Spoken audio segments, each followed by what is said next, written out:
Y'all ever known anybody that didn't have an enemy in the world? I mean, just everybody loved them, and they may not have been close to them, but there was just something about that person that was kind, that loved, and knew no hate in their heart. I know of one. I was raised by her. Her name was Rose Joyce Johnson. This old well, some of y'all may know the story on it. It's kind of losing its grip on terra firma. But in brief, this well was here before this place was here.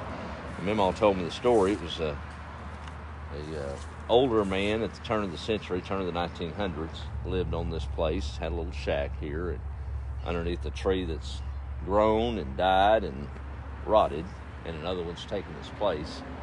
There's a whole other story, right?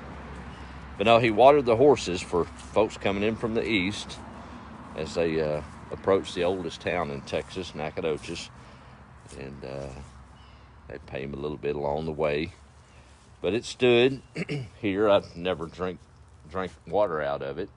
Obviously, running water came around, and my age, that's where you got your water from, not the well.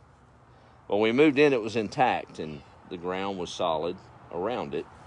But there was an old cover over it. There's part of it laying against the fence there.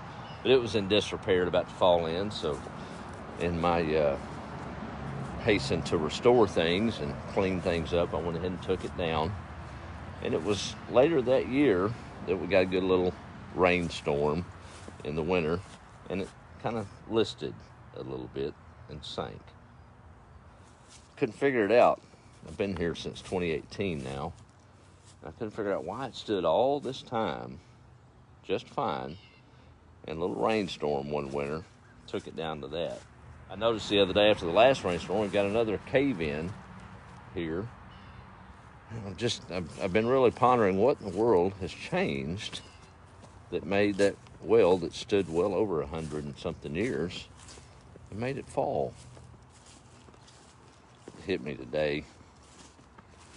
It was covered for so long. The rain fell around it, but it didn't hit it directly. A covering. Couldn't help but think of Mama and her prayers and the faith and heritage that she blessed us all with as a family, and her kiddos. We were covered. Well, that's a big old lesson right there. The coverings of our mama's and grandmama's prayers sure keeps things from eroding. I wonder if that's kind of why we're in the shape we're in overall. Take that covering away, and life's rains can erode that well. That's the cause of that. Been a little busy here on the place.